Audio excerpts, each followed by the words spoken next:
Okay, let's go over the second half of drawing the generic person. Last time we were together, we did the eyes and we did the nose. Now we're going to move on to the mouth. Your mouth is about a third of the way between your nose and your chin. You can use your pencil to measure, kind of estimate the distance using the end and your finger, and then kind of bring it down and see if you have it correct and adjust it as you need to. Okay, I'm going to look at mine and adjust it if I feel like I need to. Should be a little bit lower.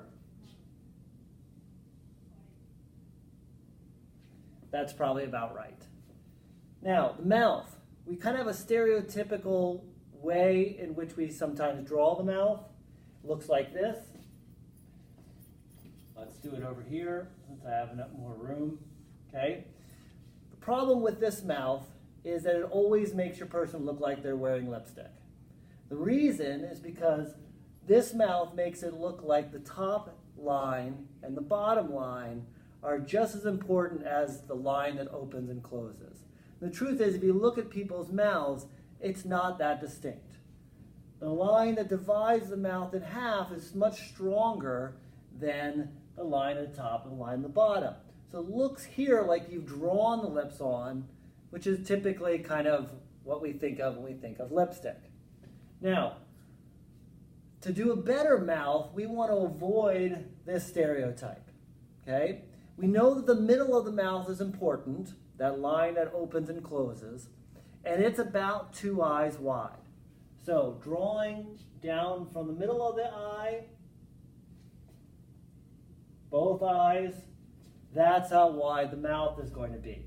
Now that looks wider than normal, or looks wider than we typically draw it, I think because we don't want it to look like our person has a big mouth, so we make them smaller. The middle line has a bit of a curve to it. It's certainly not a straight line like this. And a natural smile tends to bend down the middle and come up a little bit where your lips meet your cheeks.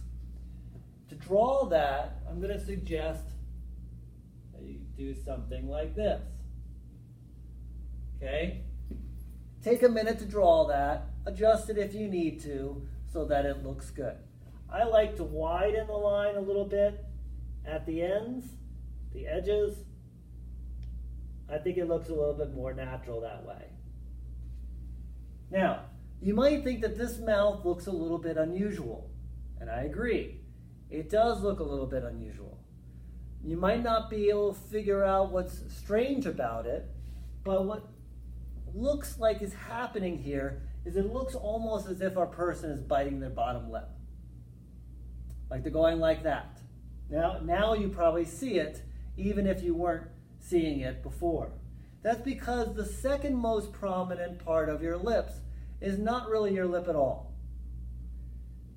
The light is coming down and your bottom lip sticks out more against the little indent underneath your lip, and it's casting a shadow on the bottom part of your chin, the top part of your chin, I guess I should say. That second line is the second most important line. It's not really your lip, but it represents the edge of your lip. So thinking of this, it's kind of as if we went and did that. Now, the problem with this though is your lip recedes as it goes back to your face. So to have lines that are dark all the way up here doesn't match either. We have to get rid of those. So it looks kind of like that. Let me draw it for you, then you take a little bit of time and draw it yourself.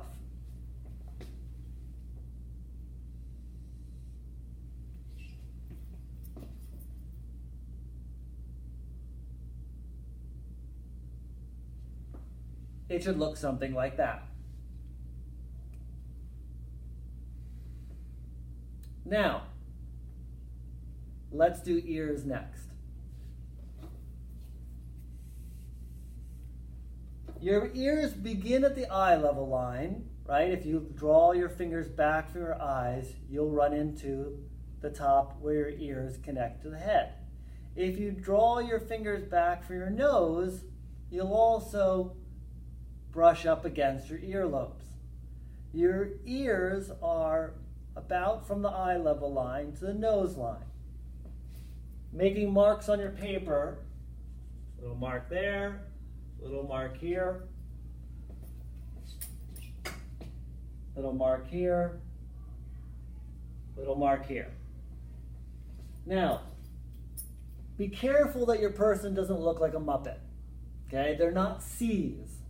And although your person's ears will look fairly large now, because you don't have any hair on your person's head, they'll look better after you've added hair. You want your ears to be close to the head and have a natural curve to them.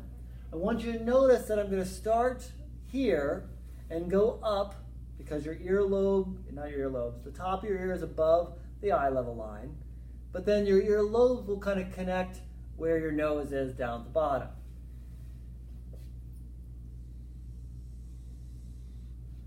Notice how it looks kind of like a peanut. Okay? You don't need to draw that, but understand that that's kind of the shape. I'm going to do the other one now. It's hard to get them both looking exactly the same. Just do your best. Now, after you've done the ears, we're going to move on to the neck. Okay? Out of all the features that we've worked on so far, the neck can be adjusted the most, right? You've seen pictures of football players where it looks like their necks come out to their ears. That's because their muscles have been strengthened and are larger due to exercises and weightlifting that they're doing to build those muscles. Obviously, that's not natural or normal for all of us. Most of us have a neck that is about 3 eyes wide. So we're going to complete the part where it kind of looks like our person is crying.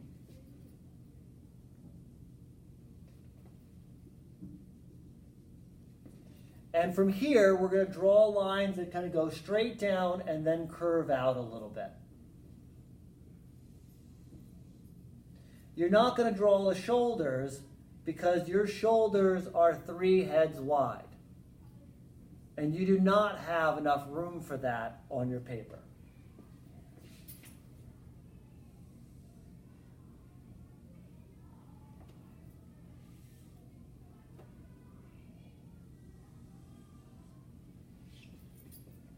Something like that. Again, take your time, do it carefully, make it look good. Let's talk about the hair. Going back to that earlier drawing, the drawing where the eyes were in the wrong place, we do now realize that our person needs a forehead, right? We understand that our person has space between their hair, at least their hairline, and their eyes. To accommodate that, we oftentimes move the hair up into the wrong position, right? This here is the top of your head. We all have hair in between the top of our head and this spot, on the top. So we need to draw the hair in a more correct place. It's about halfway between, the hairline is about halfway between the top of the head and the eyes. Now, hair is obviously going to make your person either look more masculine or look more feminine. Okay, that's the nature of hair. I'm going to give you the opportunity to draw whatever hairstyle you want, as long as it follows 3 rules. Okay? Rule number 1, your hair needs to come down to the correct place. And I'd like you to draw an outline of the hair, not a whole lot of individual hairs, okay? We're not shading the person's head. We're not drawing lots and lots and lots and lots of lines. We're just doing an outline. Second, we all have hair in between our eyes and our ears. Even those with long hair who tend to tuck it back behind have hair that grows there. If we don't put hair in between our eyes and our ears, it looks strange. It's not really the style to cut that right now, so that isn't something that we typically see. So we need hair in between our eyes and our ears. Okay, that's rule number 2. The third is that this here is not the top of your hair. It's the top of your skull. We know in shampoo commercials, it talks a lot about volume. Your hair taking up space. That's what volume is. The more volume, the bigger the hair, okay? That might be true for those who have curlier hair or more full hair. If we leave this as being the top edge of our hair, it looks weird as if our person has wet hair or something like that. So our line needs to come out farther than that line. Now, I'm going to draw a hairstyle. You can either copy mine or you can design the hairstyle you want, as long as it has those 3 rules. So the hair has to come down and be an outline. The hair has to come in between the eyes and the ears, and it has to go out farther than the skull. In other words, for one, mohawks do not fit those 3 rules. No mohawks. Okay? Let me draw my hair and then I'll talk a little bit more about it.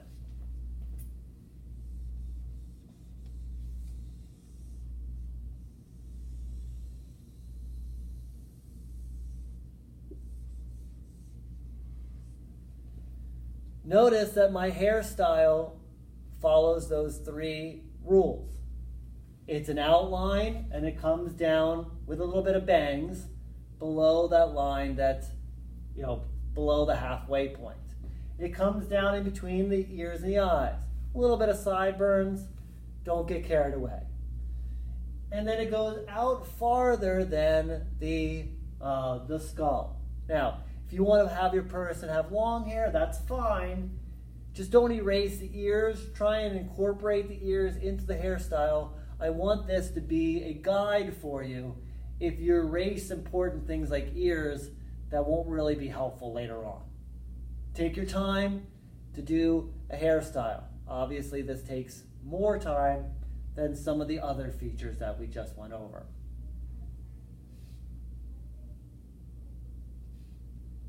Now, you might be thinking, are we going to do eyelashes? Are we going to do eyebrows? We're going to do eyebrows, but we're not going to do eyelashes. Now, I understand everyone has eyelashes. If you were sitting down and talking and drawing someone sitting next to you, and you were trying to capture them realistically, you would want to make sure that you added eyelashes. Since this is very cartoon-like, the weird thing about eyelashes is it also makes your person look a lot more feminine. I think that comes from the idea that Minnie Mouse is just Mickey Mouse with eyelashes and a bow in her hair. Daisy Duck is Donald Duck with just eyelashes and a bow in her hair. We don't see very many male cartoons with eyelashes. I think SpongeBob is kind of one of the exceptions. So we're just not gonna do it because our person already looks a little bit cartoon-like. We are gonna do eyebrows though, because it looks stranger without those. Eyebrows are typically half an eye above where the eyes are.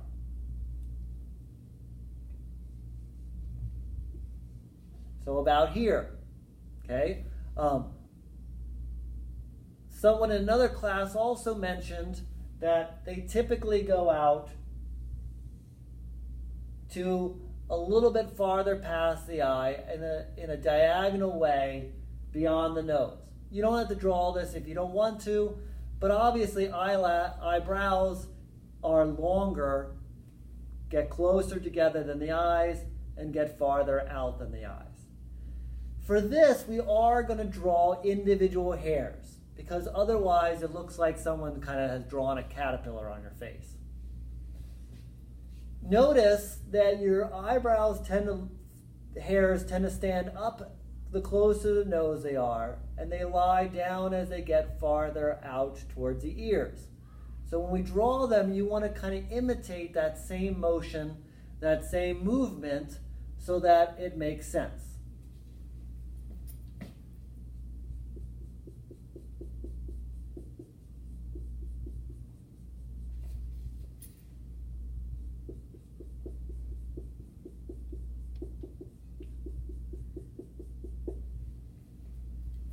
Notice again how they start in farther than the nose, in farther than the eye, they end farther out than the eye.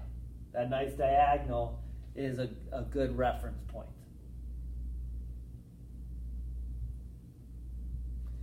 Now, again, let me reiterate, this is nobody and everybody at the same time. This exercise is simply to help you understand where the general features are located, what the general size of them is, and help you to hopefully in the future put them in the right place so that you don't get something that looks like this. Everyone in here looks different from this person.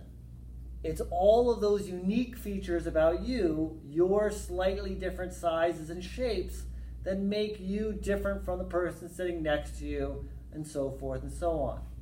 We are going to begin to work with more of an individual as we move forward with this unit. So, tonight,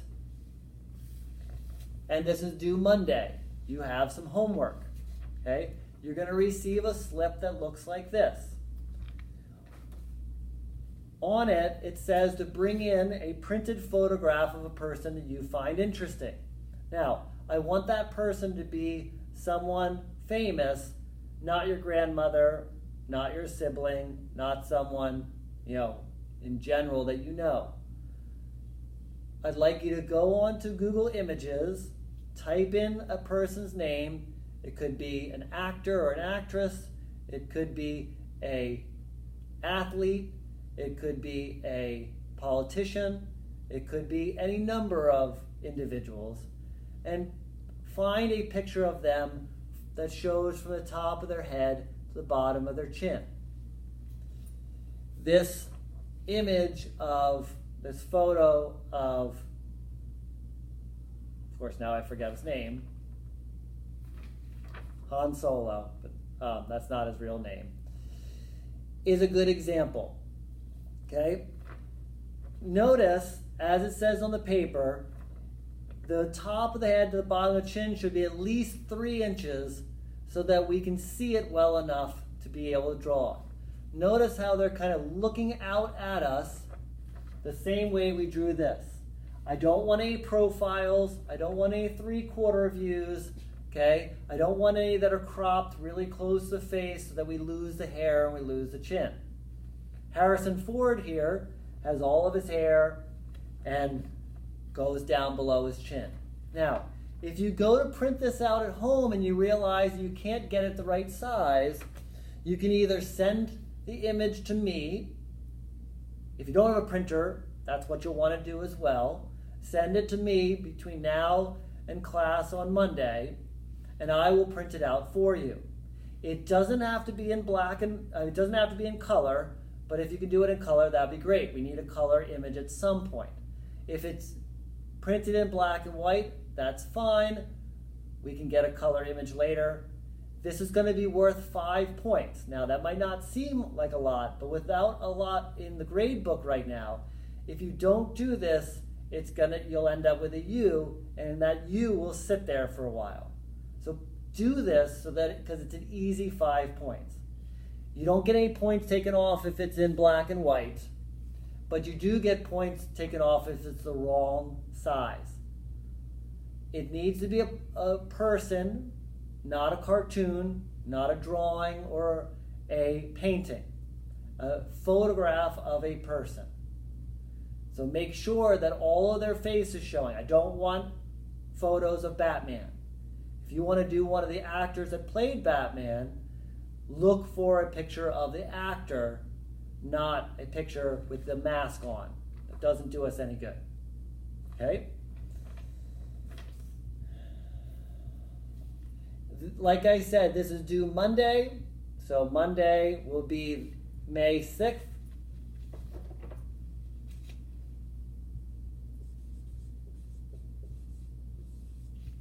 Write that in the due date. It might be helpful to also write this in your agenda. If you have any questions about this assignment, you can email me. I will be available at certain times over the weekend. If you email me a photo, great. If you don't have a printer at home, just send me the photo. If you're working from your phone, send me the photo. I am fine getting photos to print out on Monday. You want to get the points that counts as your 5 points. If there are any questions, like I said, you can email me and I will be able to respond to those. Okay? Have a good weekend. I will see you on Monday.